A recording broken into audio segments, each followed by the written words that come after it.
श्री स्वामी समर्थ. नमस्कार मित्रांनो, आजचा हा व्हिडिओ मेष राशीच्या प्रत्येक व्यक्तींसाठी अत्यंत महत्त्वाचा आहे.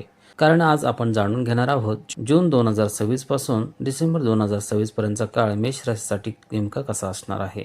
या 7 महिन्यात शनीचे 7.5, गुरुचं गोचर, राहू केतूचा प्रभाव, करिअर, पैसा, आरोग्य, प्रेमसंबंध आणि कौटुंबिक जीवनात कोणते बदल होणार आहेत हे आपण अगदी सविस्तर पाहणार आहोत. म्हणून व्हिडिओ शेवटपर्यंत नक्की पहा, कारण मी शेवटी काही प्रभावी उपाय सांगणार आहे जे तुमचं नशीब बदलू शकतात. मेष राशीच्या लोकांसाठी जून ते डिसेंबर 2026 हा काळ खूप महत्त्वाचा ठरणार आहे.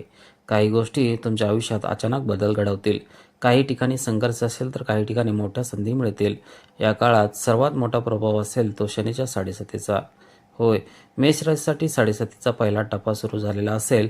यामुळे मानसिक ताण, चिंता, धावपळ आणि खर्च वाढू शकतात.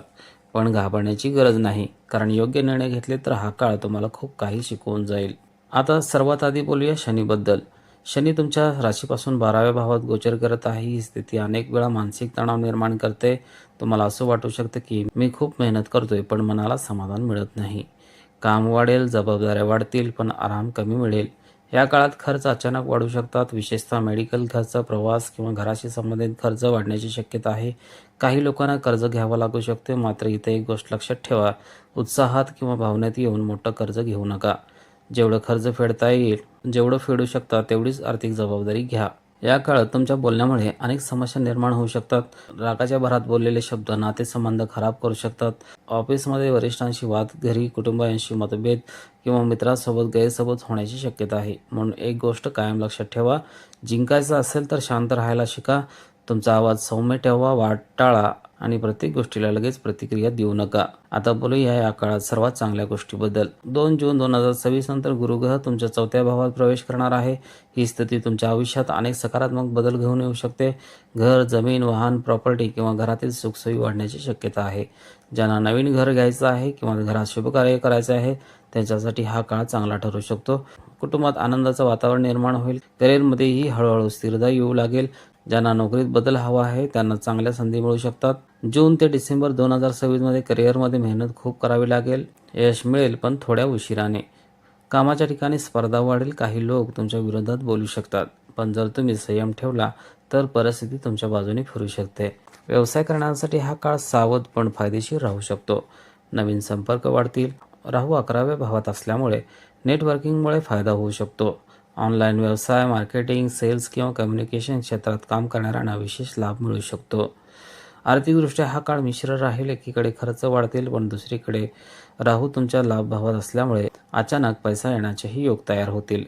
अडकलेले पैसे परत मिळू शकतात. नवीन उत्पन्नाचे मार्ग तयार होऊ शकतात. मित्र, ओळखीचे लोक किंवा सोशल नेटवर्कमुळे आर्थिक फायदा होण्याची शक्यता आहे. पण इथे एक मोठी सावधगिरी आहे. लोभ टाळा. जलद श्रीमंत होण्याच्या योजनापासून दूर राहा. केतू 5व्या भावात असल्यामुळे प्रेमसंबंधामध्ये थोडं अंतर जाणवू शकतं. जोडीदार तुमच्यापासून भावनिकदृष्ट्या दूर गेल्यासारखं वाटू शकतं. लहान सहान कारणावरून वाद होऊ शकतात. अनेक वेळा तुम्ही जास्त विचार करून नातं गुंतागुंतीचं बनवू शकता. म्हणून या काळात ओव्हर थिंकिंग टाळणं खूप महत्त्वाचं आहे. जरी तुम्ही विवाहित असाल तर जोडीदाराला वेळ द्या, त्यांचं ऐका. कधीकधी शांतपणे समजून घेणं हेच नातं वाचवतं. आरोग्याच्या बाबतीत थोडी काळजी घेणं आवश्यक आहे. शनीमुळे थकवा, झोपेची कमतरता, मानसिक तणाव आणि शरीरात कमजोरी जाणवू शकते. डोळे, पाय, सांधे किंवा नसाशी संबंधित त्रास वाढू शकतो. तसंच पोट किंवा रक्तदाबाशी संबंधित समस्या देखील काही लोकांना जाणवू शकतात. म्हणून नियमित व्यायाम करा. योग आणि प्राणायाम तुमच्यासाठी खूप फायदेशीर ठरेल. रात्री उशिरापर्यंत जागरण टाळा. या काळात तुमचं भाग्य मजबूत करण्यासाठी ही गोष्ट अत्यंत आवश्यक आहे. आई-वडिलांचा आदर करा, त्यांची सेवा करा. त्यांचा आशीर्वाद तुमच्या आयुष्यातील अनेक अडथळे दूर करू शकतो. ज्येष्ठ व्यक्ती, गुरुजन आणि गरजू लोकांची मदत केल्याने तुमच्यावर सकारात्मक ऊर्जा वाढेल. कोणत्या गोष्टी टाळायच्या आहेत? रागात निर्णय घेऊ नका. उगाच जास्त विचार करू नका. कर्ज घेण्याआधी 10 वेळा विचार करा. नात्यात अहंकार आणू नका.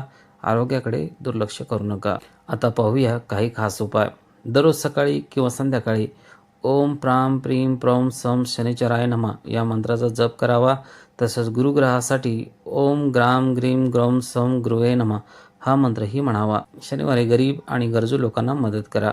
वृद्ध व्यक्तीची सेवा करा. काळे तीळ किंवा उडीद दान केल्याने शनीचा त्रास कमी होऊ शकतो. तर मित्रांनो, जून ते डिसेंबर 2026 हा काळ मेष राशीसाठी संघर्ष आणि संधी दोन्ही घेऊन येणार आहे.